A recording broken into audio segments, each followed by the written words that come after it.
বাসায় যদি কেউ না থাকে ঘোমটা ছাড়া কি কোরআন পড়া যাবে? রোজা রেখে ঠোঁটে পেট্রোলিয়াম জেলি ব্যবহার করা যাবে কিনা? রোজা অবস্থায় স্ত্রীর কতটুকু কাছাকাছি যাওয়া যাবে? তারাবি নামাজ একাকি পড়লে কেরাত উচ্চস্বরে পড়বো নাকি মনে মনে পড়বো? অসুস্থতার কারণে তারাবি যদি 20 রাকাত না পড়তে পারি তাহলে কত রাকাত পড়া উচিত? সিয়ামরত মহিলার দিনের বেলা পিরিয়ড শুরু হলে দিনের বাকি অংশ না খেয়ে থাকতে হবে, খেলে কি গুনাহ হবে? আমি গর্ভবতী, আমার বমি হয়, মাথা ঘুরে, তাহলে আমার রোজার বিধান কি? রোজা রেখে নাক বা কানের ড্রপ ব্যবহার করা যাবে কিনা? আমাদের মসজিদে খুব দ্রুত তারাবি পড়ে, তাই বাসায় পড়লে কি সমস্যা হবে? তারাবিতে আমরা যে দোয়া পড়ি এবং মোনাজাতে যে দোয়া করি এটা সুন্নাহ সম্মত কিনা? ইফতার ও সাহরির নিয়ত সম্পর্কে কিছু বলবেন? মুখে আরবি উচ্চারণ করা কি জরুরি? রোজা থাকা অবস্থায় হাতের বা পায়ের নখ কাটা যাবে কিনা? কেউ যদি ফরজ সালাত আদায় না করে রোজা রাখে তার রোজা রাখার যৌক্তিকতা কতটুকু? আর বিলম্ব না করে চলুন তাহলে আপনাদের যে সমস্ত প্রশ্নগুলো আমাদের কাছে চলে এসেছে সেগুলোর উত্তর দিতে আমরা শুরু করি। পিয়াস এমডি রাইসুল রেজা জানতে চেয়েছেন, সিয়ামরত মহিলার দিনের বেলা পিরিয়ড শুরু হলে দিনের বাকি অংশ না খেয়ে থাকতে হবে, খেলে কি গুনাহ হবে? না খেয়ে থাকা উচিত, বাকি অংশ তার রোজার সম্মানার্থী করা উচিত। আহমেদ শাহাদাত জানতে চেয়েছেন, রোজা থাকা অবস্থায় হাতের বা পায়ের নখ কাটা যাবে কিনা? উত্তর কাটা যাবে, কোনো অসুবিধা। রোজা রেখে হাত পা নখ কাটা যাবে, এর সাথে রোজা ভঙ্গের কোনো সম্পর্ক নেই। এরপরে নার্গিস আক্তার জানতে চেয়েছেন, আমার বাবু হয়েছে 1 মাস, আমি এখন সুস্থ, আমি কি রোজা রাখতে পারবো? হ্যাঁ, অবশ্যই। বাবু 1 মাস হলে বাবুকে দুধ পান করালে আপনি রোজা রাখতে পারবেন না এমন কোনো কথা নেই। এই অবস্থা আপনাকে রোজা রাখতে হবে, আল্লাহ তাআলা যদি আপনাকে সুস্থ রেখে থাকেন। এমনি হাসানুল করিম জানতেছেন, রোজা অবস্থায় স্ত্রীর কতটুকু কাছাকাছি যাওয়া যাবে? রোজা অবস্থায় স্ত্রীর সাথে সম্পূর্ণ পাশাপাশি শোয়া যাবে, থাকা যাবে, এমনকি চুম্বনও করা যাবে, আলিঙ্গনও করা যাবে, কোনো অসুবিধা নেই। শুধুমাত্র স্ত্রীর সহবাস সেটি করা যাবে না। সহবাসটা যাতে না হয় সেই জিনিসটি খেয়াল করতে হবে। লজ্জাস্থানের মিলন সেটি সরাসরি হারাম, বীর্যপাত না হলেও শুধু সম্মিলনটাই হারাম। এছাড়া আলিঙ্গন চুম্বন হতে পারে। আমাদের আয়েশা রাদিয়াল্লাহু আনহা বলেছেন যে নবী সাল্লাল্লাহু আলাইহি ওয়াসাল্লাম রোজা রাখা অবস্থায় স্ত্রীদের আদর সোহাগ তিনি করতেন, এটি জায়েজ আছে।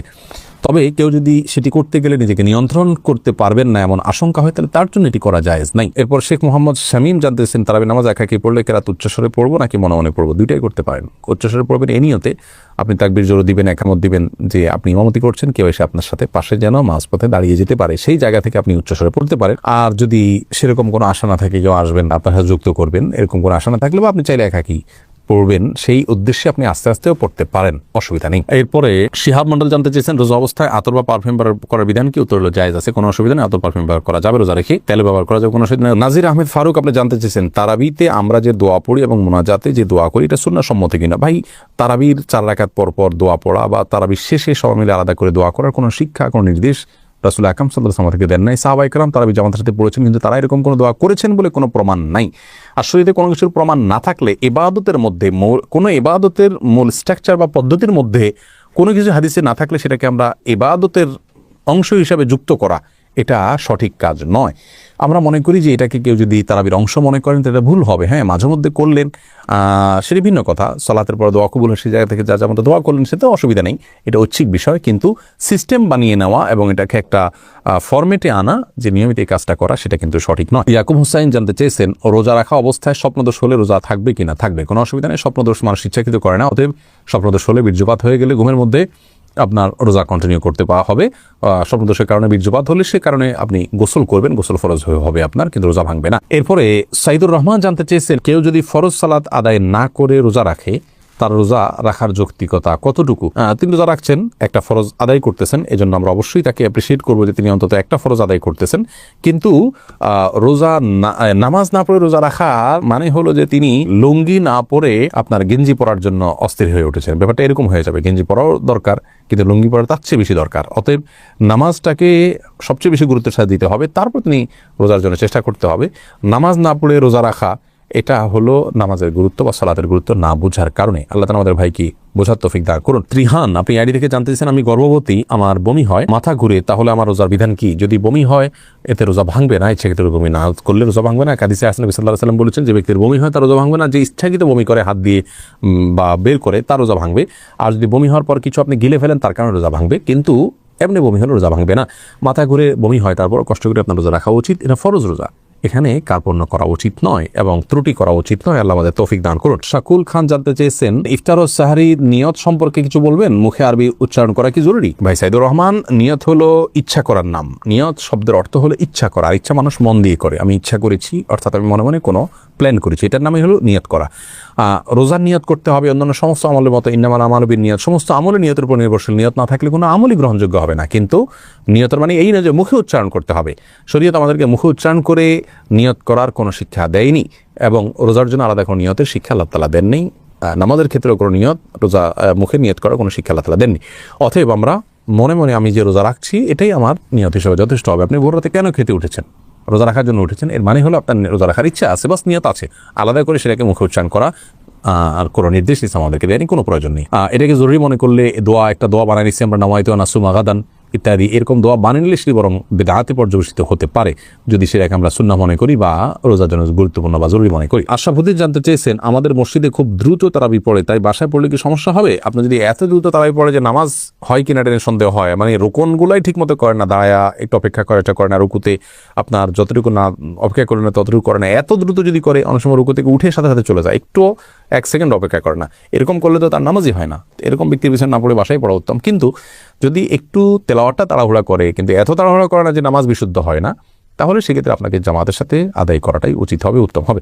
যদিও তারাবির নামাজ কেউ জামাতের সাথে আদায় না করলে কোনো গুনাহ হবে না, তার মধ্যে তিনি একা পড়তেও পারবেন, কিন্তু জামাতের নামাজ অবশ্যই 27 গুণ বেশি সওয়াব রাখে। সাদ্দাম হোসেন জানতে চেয়েছেন, গর্ভবতী 9 মাসের সময় রোজা না রাখলে গুনাহগার হবে কি না? 9 মাসের সময় যদি রোজা রাখলে তার অসুবিধা হয়, সন্তানের বড় কোনো রিস্ক থাকে, অথবা তার শরীরে বড় ধরনের কোনো রিস্ক থাকে, যেটা একজন দিনদার একজন মুসলিম ডাক্তার তাকে সাজেস্ট করেন, তাহলে সেক্ষেত্রে রোজা না রাখলে গুনাহগার হবেন না, কিন্তু এই রোজাগুলো তাকে পরবর্তীতে রেখে দিতে হবে। অহেতুক আপনার ভয় থেকে যে হতে পারে ক্ষতি, এরকম নিছক আশঙ্কা থেকে বা আপনার সন্দেহের কারণে রোজা না রেখে থাকা জায়েজ নয় গর্ভবতী মায়ের জন্য। রাখলে যদি নিশ্চিত ক্ষতি হবে বা প্রবল সম্ভাবনা থাকে, সেক্ষেত্রে তিনি রোজা না রাখতে পারেন। মেহেদি হাসান মির্জা জানতে চেয়েছেন, রোজা রেখে নাক বা কানে ড্রপ ব্যবহার করা যাবে কিনা? ভাই মেহেদি হাসান, রোজা রেখে নাকে ড্রপ দিতে পারবেন না, কারণ নাকে ড্রপ দিলে সেটা গলা যেতে পারে। নবী সাল্লাল্লাহু আলাইহি ওয়াসাল্লাম বলেছেন, ওয়ামাদমিদ ইল্লা আন তাকুনা সাইমান, তুমি কুলি করবে কিন্তু রোজাদার হলে গড়গড়া করতে যাবে না, কারণ গড়গড়া করলে ভিতরে পানি যেতে পারে। নাকে ড্রপ দিলে সেটা যেহেতু ভিতরে যেতে পারে, অতএব সেই জায়গায় এখানে নাকে ড্রপ দেওয়া যাবে না রোজা রেখে। কিন্তু কানে ড্রপ দিতে পারেন, চোখে ড্রপ দিতে পারেন, যে চোখের সাথে আপনার আমাদের গলার সম্পর্ক নেই, কানে ড্রপ দিতে পারেন, সেটারও সরাসরি সম্পর্ক নেই।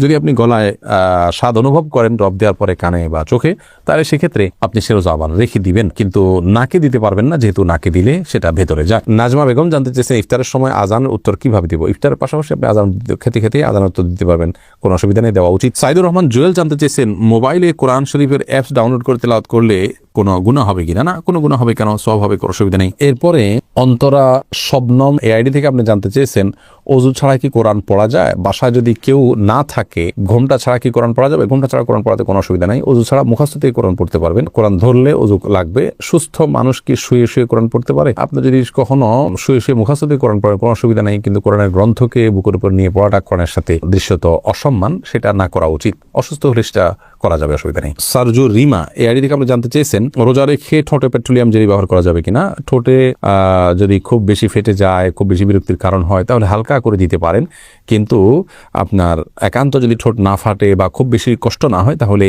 পেট্রোলিয়াম জেলি ঠোঁটে ব্যবহার খুব বেশি করে করলে আপনার সেটি আমাদের থুতুর সাথে ভেতরে যাবে, সে আশঙ্কা আছে। এই জায়গা থেকে এটি করা অনুচিত এবং অনুত্তম এবং করা যাবে না। শিরিন আপনি জানতে চেয়েছেন, অসুস্থতার কারণে তারাবি যদি 20 রাকাত না পড়তে পারে, তাহলে কত রাকাত পড়া উচিত? তারাবি 20 রাকাত না পড়তে পারলে যতটুকু তৌফিক করলে ততটুকু পড়বেন। তারাবির রাকাত ফুলফিল না করলে যে কোনো গুনাহ হবে এমন না, ফরজ রোজার মতো। অসুস্থতার কারণে আপনি যদি 2-4 রাকাত 6 রাকাত কমও পড়েন, কোনো অসুবিধা নেই। সোহাগ খান এডি থেকে আপনি জানতে চেয়েছেন, বালতি দিয়ে গোসল করতে গেলে অনেক সময় শরীরের পানি বালতিতে চলে যায়, তখন কি সেই পানি পবিত্র থাকে? সে পানি দিয়ে গোসল করলে পাক হতে পারবো কি না? ভাই সোহাগ, বালতি দিয়ে গোসল করতে গেলে যদি শরীরের পানি বালতিতে চলে যায়, কোনো অসুবিধা নেই। যদি সরাসরি সেখানে কোনো নাপাক আছে এটি আপনার কাছে প্রমাণিত না থাকে, সন্দেহের কারণে কোনো অসুবিধা নেই। আবু বকর সানি আপনি জানতে চেয়েছেন, শয়তানকে রমজানে বেঁধে রাখা হয়, কিন্তু তারপরও নামাজে মনস্থির থাকে না, এর জন্য কি করতে পারি? শয়তানকে রমজানে বেঁধে রাখা হয়, কিন্তু আমাদের মন বা প্রবৃত্তি যেটা আছে তাকে বেঁধে রাখা হয় না, অথবা সে তো আমাদেরকে মন্দ কাজের দিকে পরিচিত করে। আল্লাহ বলেছেন, ইন্না নাফসা লাম্মারাতুম বিসসু, মানুষের প্রবৃত্তি মানুষের খারাপ কাজের নির্দেশ দেওয়া। অতএব শয়তানের শুধুমাত্র যে এই কাজ করে তা নয়, সেই জায়গা থেকে আমাদের নফস বা প্রবৃত্তিও আমাদেরকে কিন্তু ক্ষতিগ্রস্ত করে, সেটাকে নিয়ন্ত্রণ করা শিখতে হবে। বাবুল হোসেন জানতে চেয়েছেন, সুন্নাত সালাত অবস্থায় ফরজ সালাত শুরু হলে কি করব? সুন্নাত নামাজ নিয়ত করেছেন, ফরজ শুরু হয়েছে, তাড়াতাড়ি করে সুন্নাত শেষ করে ফরজে যোগদান দিয়ে করবেন। আর ওলামা ইকরাম আমরা অনেকে বলেন অবস্থা নামাজ ছেড়ে দিয়ে ফরজে যোগদান করবেন, কারণ তারা বলেন ইদা উকিমাতিস সালাতু ফালা সালাতা ইল্লাল মাকতুবা, নবী সাল্লাল্লাহু আলাইহি ওয়াসাল্লাম হাদিসের মধ্যে তিনি বলেছেন যখন নামাজের ইকামত শুরু হয় তখন কোনো নামাজ নাই ফরজ ছাড়া, অতএব আপনি ছেড়ে দিয়ে ফরজ চলে যাবেন, এটা তারা বলেন। তো আমরা মনে করি আল্লাহ তাআলা বলেছেন ওয়ালা তুবতিলু আমালাকুম, তোমরা তোমাদের আমল নষ্ট করে ফেলো না, আপনি নামাজ শুরু করেছেন এখন নষ্ট করে ফেলবেন না, অতএব নামাজকে দ্রুত শেষ করে আপনি ফরজ যোগ দিবেন। আর নবী সাল্লাল্লাহু আলাইহি ওয়াসাল্লাম যে বলেছেন ইকামত শুরু হলে আর কোনো নামাজ নয়, তার মানে অন্য কোনো নামাজ শুরু করা যাবে না, আগে থেকে করে ফেললে এটা শেষ করে নেবেন, এটাই অধিকতর বিশুদ্ধ এবং যুক্ত বলে আমরা মনে করি।